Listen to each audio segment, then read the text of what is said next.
All right, man. What you getting done today, bro? We're gonna be doing a SouthSide fade. SouthSide fade? What? Yes, This might be the first time I do one on my channel, bro. I'm hyped. That's why I chose it, bro. All right, cool. Let me see. You got examples? Yeah, we got it right here. So it's just pretty. This one's still a little bit lower than I like it. I like it a little bit higher than that, balded out. Okay. And then, but yeah, it's just pretty high balded up. I don't want any C cups. And then I'm kind of receding in the corners. It's kind of light. Yeah. So then just watch out for that. How low do you want to take this down? I don't usually. I don't know if we did a 2 last time. I did this cut before. I think I did a 2, if not a 1.5. All right, bro. Let's do it, man. I'm excited for this one. I don't mind getting pushed back too in the front. I usually push myself back a little bit. You just like me then. For the crispy one, man. Yeah, let's get it. Let's do it, bro. Thank you. And, with the beard. What are you doing with the beard? Oh, with the beard? That's up to you, man. All right, cool. Yeah. Let's do it, man.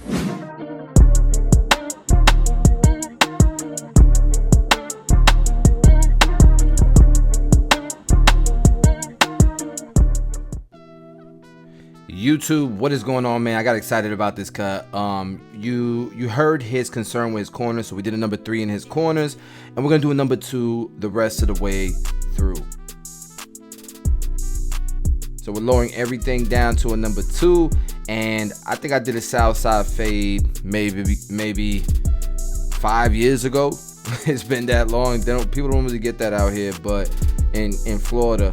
But you know what? It's a dope look on the right person. You feel me? And I think he's the right person for it. And just like talking to him and hearing his background and kind of his goals and the type of person he is, I think the SouthSide fade really does work for him.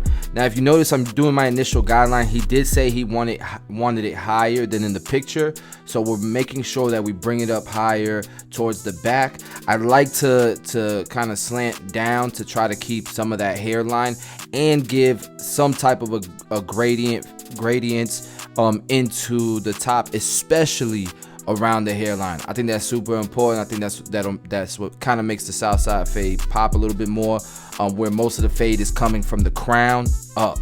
So that's what I try to do. I try to put that initial guideline up to the crown, knock out that swirl, you know what I mean, that cowlick area, just bald that part out, because it's gonna be hard to try to fade in those cowlicks. So I go ahead and I bald it out all the way up past the cowlick area, just to make my life easier, and that's how he wanted it anyways.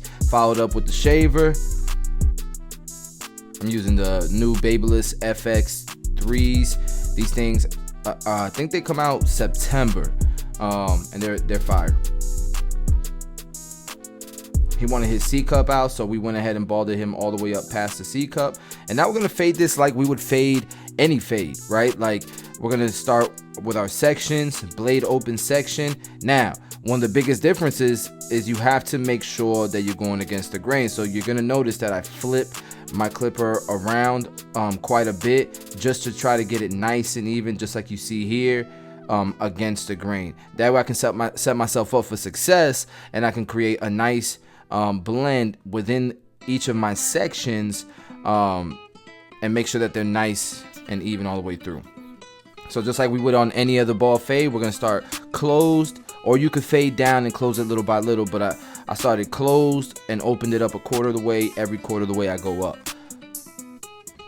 You'll notice that I grabbed my trimmers, because I really I've kind of stamped in that line a little bit hard, but it's easy to take out just by using the corners of your trimmers. Whatever you use to put that line in, you use to take it out.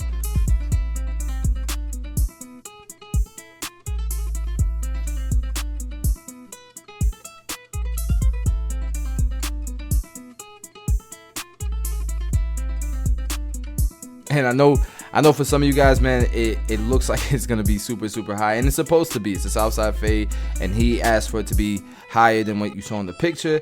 So it's okay as long as you start getting some gradients here towards the middle, kind of like the apex of his head. The apex is the highest point of his head. That's where you really want it to start blending into the darker area, I feel like. So I'm at my one guard all the way open, and I'm gonna blend this out just like I would blend anything else. And look, when you're at your one guard open, that's when you know it's gonna start getting dark, at the one guard open section. So I'm pretty comfortable where I'm at. I know a one guard open can be lined up. You can get a crisp line on that. And now we're just gonna fade down to take out that section. But before I do, I'm gonna go ahead and blend in the number 2 area by using this 1.5 guard and closing it little by little, because remember, this section right here is a 1 guard open. And then we might need to use the 1 guard open again just to kind of touch up the transition from the 2 into the 1 guard open, and then from there we can blend out the rest.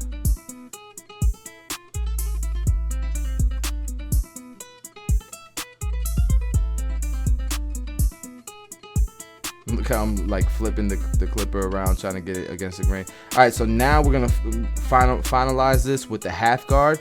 We're starting to blend the 1 guard open section into the blade open section by using this half guard, closing it little by little.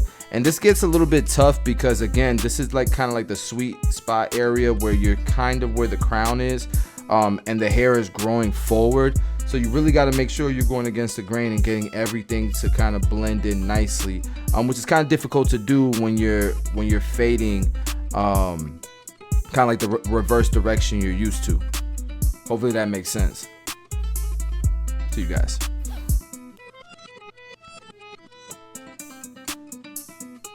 And you know what, man? Like, one thing that I should have done first, man. At this point, even though the fade isn't where I want it to be, I was probably better off lining it up. That way I can pay attention to like the darkest areas, especially around the hairline and stuff. I wish I would have lined it up and then kind of started finishing the fade. But we're gonna clean up the fade even more after the lineup. Did you guys see where I used the 1.5 guard right in the middle there? I did that to make the corners, his corners, look darker, because if the middle of his hairline is super dark and then the corners look light, then it's gonna make the corners look, his corners that he's concerned about, look even lighter. So I lowered the middle of his hairline down to a 1.5. Look at the difference that it made with this lineup, and even with the fade, really made the fade pop. And of course, you don't need enhancements to make the cut look good, but I'm gonna enhance the cut just to make it next level. But his hairline is gonna be sharp regardless, and the fade is gonna be clean regardless.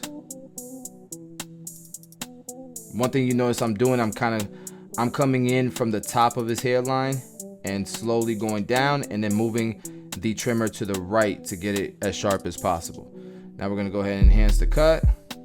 I'm using Tomb 45 no drip with the Beam Team XL compressor you can get at tomb45.com. And I'm using the Sean Cuts Hair Enhancement card. You guys can see the blend is gradient. The lineup was already clean. We're just making it pop just a little bit more. Enhancing the cut, not fixing the cut, right? All right, and so now I'll go back and detail it some more. You guys know I'm a detail freak, and I really like to take my time and make sure the cut looks as good as I can possibly do it. I'm not perfect, never claim to be, but one thing I do pride myself in is even though most of my clients are first time haircuts, man, I really pride myself in trying to take my time and figure out their hair on the first try and get it as good as possible on the first try. But I can confidently say, man, you can always get better. No matter what level you're at, man, you can always get better. And so I'm never satisfied, you know, with my fades.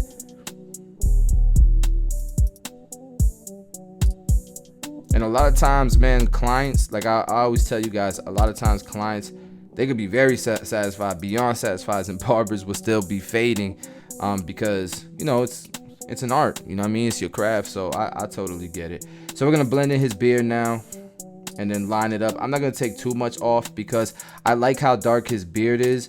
It kind of matches the number 2 there at the top, so I didn't want to lower it down too much. And I feel like once we put the line on it, it's gonna look clean. It's a clean fade, man. It's a high fade, but it's a clean fade.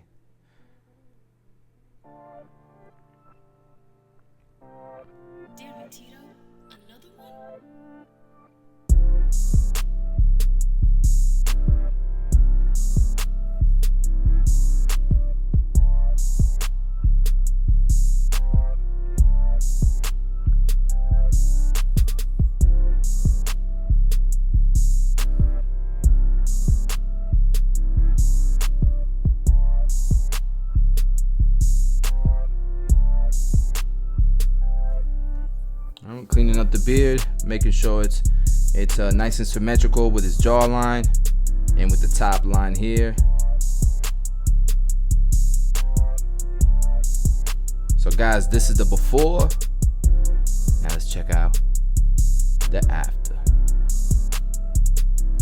Definitely a unique cut. It's the first Southside fade I think I've ever had on my channel. I had something that was similar, but it was like a really high fade into a faux hawk that I did years ago.